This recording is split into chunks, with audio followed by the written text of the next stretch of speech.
بسم اللہ الرحمن الرحیم۔ السلام علیکم معزز ناظرین، اس ویڈیو میں یہ بتایا گیا ہے کہ اورل سیکس جو ہے وہ اسلام میں حرام ہے۔ اگر شوہر بیوی کے منہ میں ڈسچارج ہوتا ہے تو یہ حرام ہے، لیکن اگر وہ منہ میں ڈسچارج نہیں ہوتا تو یہ انتہائی ناپسندہ مکروہ عمل ہے، اور اگر عورت کو اس عمل سے گناہ آتی ہے تو وہ اس شوہر کو ایسا کرنے سے روک سکتی ہے، اور شوہر اس پر زبردستی نہیں کر سکتا، کیونکہ یہ نکاح کے ایگریمنٹ میں شامل نہیں ہے۔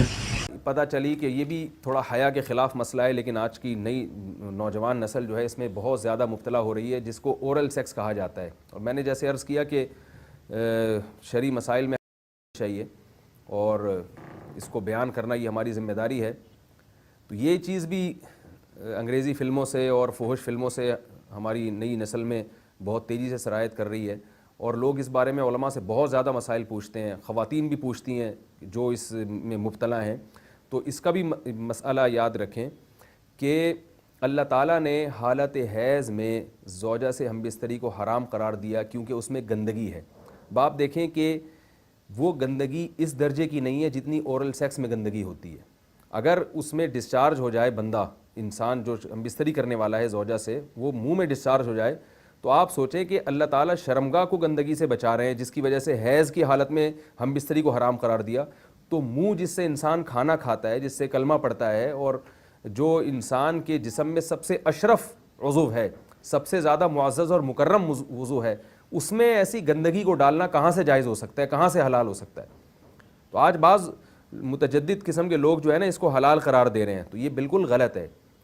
تو یہ بات خوب ذہن میں رکھیں کہ اورل سیکس کے ذریعے اپنی خواہش کو پورا کرنا اس طور پر کہ ڈسچارج ہو جائے انسان عورت کے منہ میں، بیوی کے منہ میں، یہ بالکل حرام ہے، بالکل ناجائز ہے، کیونکہ منی ایک غلیظ اور ناپاک اور گندگی ہے اور ناپاک اور نجس چیز ہے۔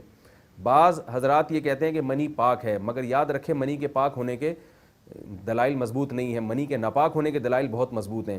سب سے پہلی دلیل قرآن مجید میں آتا ہے الم نخلقکم من ماء مہین، ہم نے تمہیں غلیظ اور پلید پانی سے پیدا کیا ہے، ذلیل پانی سے پیدا کیا ہے۔ تو اس میں بھی اشارہ ہے کہ منی ناپاک چیز ہے۔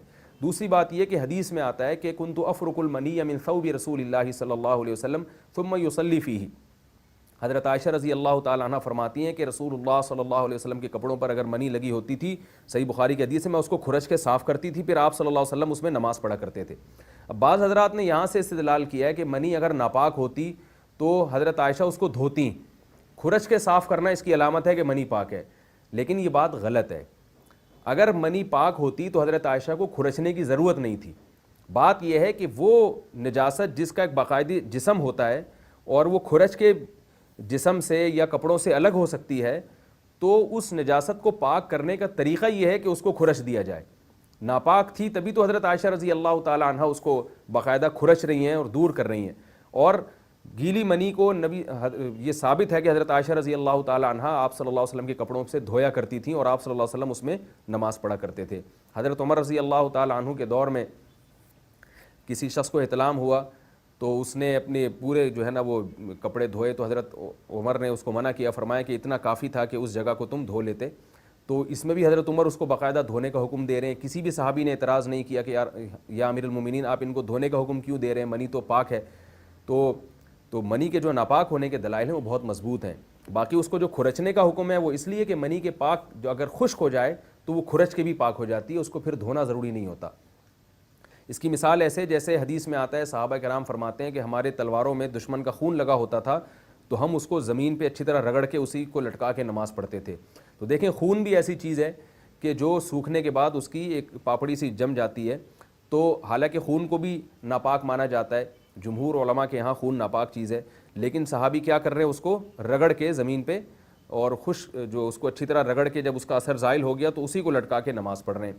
تو جیسے خون ناپاک ہونے کے باوجود رگڑنے سے پاک ہو جاتا ہے، اگر کسی ایسی چیز پہ لگا ہو جو لوہے یا ایسی سخت چیز پہ، تو ایسے ہی منی اگر کپڑوں پہ لگی ہو، خشک ہو جائے تو اس کو اچھی طرح جب کھرچ دیا جائے تو وہ پاک ہو جاتی ہے۔ لیکن اس سے یہ ثابت نہیں ہوتا کہ منی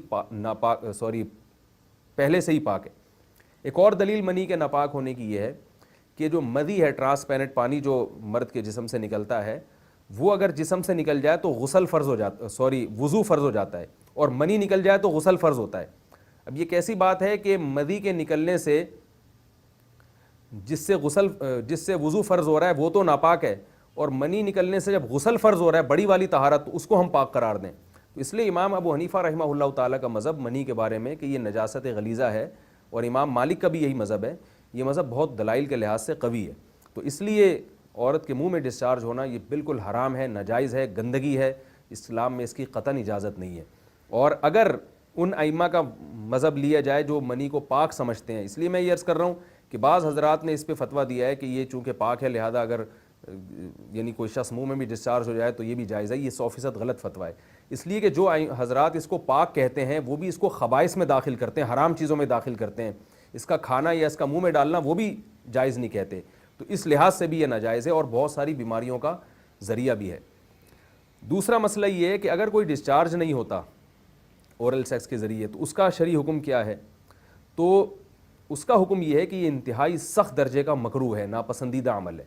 اور اس کے سخت درجے کے مکروہ اور حرام نہیں ہے لیکن بہت زیادہ ناپسندیدہ اور شریعت کے مزاج کے بالکل خلاف ہے. اور اسلامی کلچر میں اس کا کوئی تصور نہیں تھا.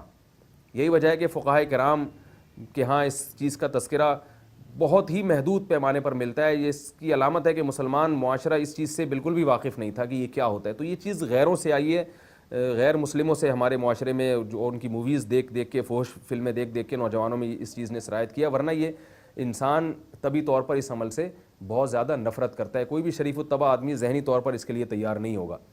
تو میں پھر بھی یہ کہہ رہا ہوں کہ بہرحال علماء اس کو ناجائز اور حرام نہیں سمجھتے، اس لیے کہ میاں بیوی ایک دوسرے سے جس طرح سے چاہیں استمتاع کر سکتے ہیں، لیکن سخت ناپسندیدہ بہرحال ہے اور مکروہ چیز ہے اور اس قابل نہیں ہے کہ اس کی حوصلہ افزائی کی جائے.